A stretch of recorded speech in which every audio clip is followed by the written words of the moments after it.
Here's how you can avoid a mouthful of calculus like this person. This is a patient that has not been to the dentist and hasn't had cleaning in over 20 years. What you're looking at is a massive buildup of calculus that covers the entirety of all the teeth, all the upper teeth and all the lower teeth. Every single surface is just caked with calculus. Now another word for calculus is tartar, and this buildup is basically like a hardened shell, like an outside of a turtle shell that is on the top of your teeth. When he finally went in the dentist asked, "How are you able to eat?" And the patient said, "I just kind of mash up soft foods." Imagine eating soft foods with teeth like this and just mashing it up and swallowing it. How difficult that would be. His new dentist even said that his breath was just awful after this. He's basically scared of seeing the dentist, so he just didn't go in for an extremely long time. He had an extreme case of what we call dental phobia. So he went to the dentist, they sedated him, I think they put him to sleep, they cleaned his teeth. I guess it took hours to clean his teeth.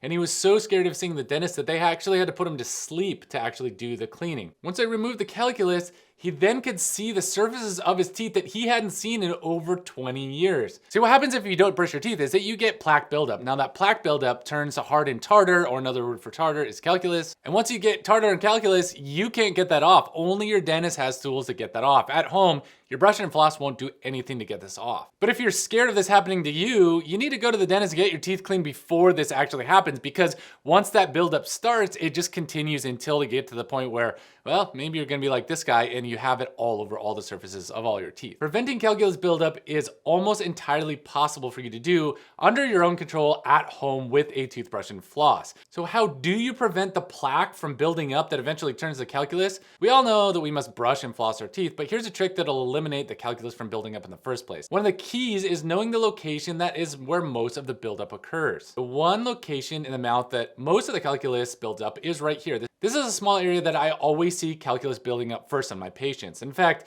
most patients that come in have a little bit of calculus every 6 months in this location. Knowing the location of where it builds up is absolutely critical. The number one area where calculus builds up the most is very critical that you know, so you can prevent it from taking a foothold and building up and up and up and getting to the point where it just takes over all your teeth. Now, the reason why this location is the number one area that calculus builds up is because this is where a duct empties out into your mouth. Now, you have a salivary duct in different locations in your mouth, but this is where one of them drains, right here. So this is the area that the calculus builds up the most because of this duct. So to avoid buildup or tartar or what we call calculus, clean this area first. And the best way to do this is to get your floss and wrap it around these teeth rather than just taking floss and just snapping it up and down really quick. The angle of your toothbrush is actually really critical, and the length of your toothbrush is actually gonna make a huge difference here.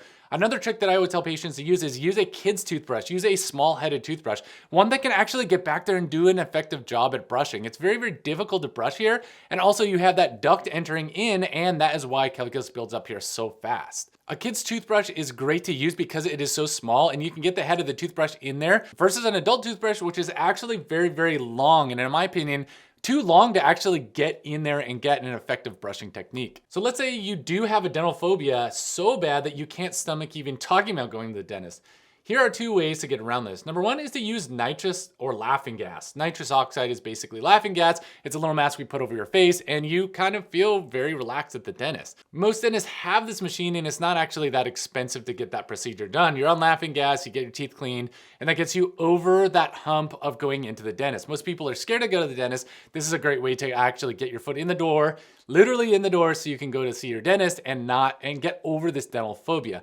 The other thing is just to take a pill. We have anxiolytic pills. An anxiolytic pill is a small pill that you take maybe the night before or an hour before you come to the dental office. Now, you do want to come to the dental office when you've had a driver because you're going to be really out of it. You're going to be very loopy.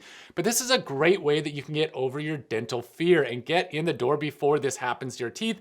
Taking this pill is a lot better way than getting sedated like this patient did because he had to be fully asleep to get his teeth cleaned. You can just take a pill or do nitrous oxide. Two ways to get over your dental phobia. Let's just pretend that you do have like a lot of calculus buildup and you want it cleaned. You realize you can't contend with that at home and you're not too afraid to go to the dentist. How does the dentist clean this better than you can?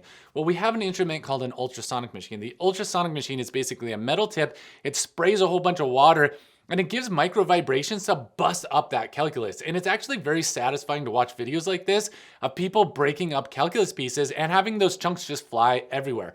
And as a dentist myself, and I know a lot of hygienists feel the same way, hygienists are the ones that clean your teeth, dental assistants are the ones that Dental assistants work with me, hygienists clean your teeth, everybody mixes them up. They always call them the cleaning ladies or the assistants, the hygienists. So the hygienist and myself really love watching this happen because we love to watch your gums just kind of grow back into a healthy state. If your gums are irritated and bleeding, you need to floss more and you're getting calculus stuck underneath your gums. One of the biggest signs of having calculus, even if you can't even see it, is that your gums are gonna bleed like crazy. Every time you floss your teeth, there's gonna be a piece of calculus underneath those gums, most likely. So how do we get it off? We use the ultrasonic scaler and we scale all that stuff off and just break and bust all that calculus out. And that is really gonna help your gums and is also gonna help your bone underneath. If you have calculus pieces, it's gonna cause your bone to recede more and more and more. You're eventually gonna get bone loss, your teeth are gonna be wiggly. Maybe we're gonna have that hard conversation as a dentist that I have with patients all the time about we're gonna have to eventually pull this tooth because it's gonna be wiggly, it's gonna hurt, it may become infected. So the way to stop that is to use this ultrasonic machine at your dentist and stop plaque from building up in the first place. So I hope you enjoyed watching this video. I'm just a dentist and I love teaching people about how to avoid this from happening in your own mouth, how to avoid your teeth from building up calculus so big that you can't even mash your food together, that you're so scared of going to the dentist because you have so much calculus, you're afraid of either being judged by the dentist or you're just afraid of the dentist in general. So hopefully this helps some of you get back into the routine of going to the dentist every 3 to 4 months, maybe even every 6 months eventually, and stopping this buildup from happening in the first place. If you enjoyed watching these videos, go ahead and hit the subscribe button and I will see you in the next video.